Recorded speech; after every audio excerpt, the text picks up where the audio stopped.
வணக்கம் நண்பர்களே. இப்போ இந்த வீடியோல நம்ம என்ன பார்க்க போறோம்னா, மார்க்கெட் ஏன் இப்படி சுழன்றடிக்கிறது? இதுக்கு காரணம் யாரு? அவர் எப்படிப்பட்டவர்? ஏன் மார்க்கெட் மேல இவ்ளோ வன்மம்?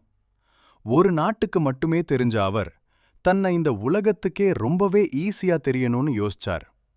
இந்த உலகமே தன்னை மறக்க கூடாதுன்னா அதுக்காக என்ன பண்ணலான்னு யோசிச்சார். இந்த உலகமே அவர் கைக்குள்ள இருக்கணும்னு ஆசைப்பட்டார்.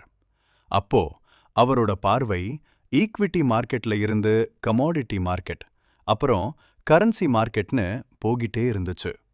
எல்லா மார்க்கெட்டையும் புரட்டி போட்டா உலகமே தன்னை பாக்கும்னு நம்பினார். அதுக்கான வேலையையும் பார்த்தார். கிட்டத்தட்ட அந்த வேலைய சிறப்பா அவர் பண்ணியும் முடிச்சிட்டார். இன்னைக்கு தேதில உலகமே மறக்க முடியாத, எல்லாரோட நினைவுலையும் வந்து போற ஒரு பேரா அவர் பேரு மாறி போயிருக்கு. மார்க்கெட் அவரை கண்டா மிரளும், உலகமே அவரை கண்டா நடுங்கும். யாருமே ஏத்தாத தங்கத்தின் விலையை ஏற்றிய வீராதி வீரர், க்ரூட் ஆயிலையும் விட்டு வைக்காத சூராதி சூரர், அவர்தான் டொனால்ட் ட்ரம்ப்.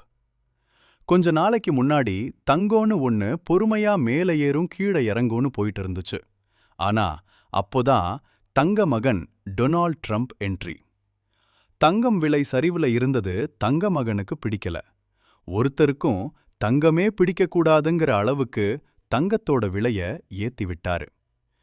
தங்கம் விலை விண்ண தொடுற அளவுக்கு போகிறத பார்த்து எல்லாரும் தங்க மகனை விட்டுட்டு தங்கத்தை பத்தி பேசினதால அவருக்கு கொஞ்சம் கோபம்.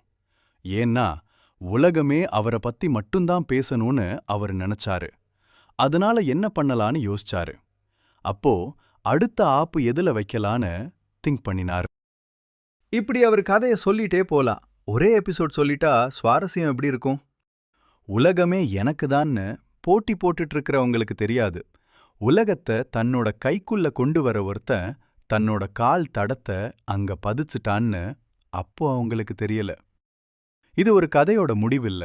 70 வயது மனிதர் உலகத்தோட கண்ணிலையும் உலக சந்தையையும் எப்படி மிரள விட்டாருங்கிற கதையோட ஆரம்பம். இது எண்டில்ல, இனிதான் ஆரம்பம். இவர் ராக்கி பாய் இல்ல, ராக்கியையே கதற விட போகும் டொனால்ட் பாய்.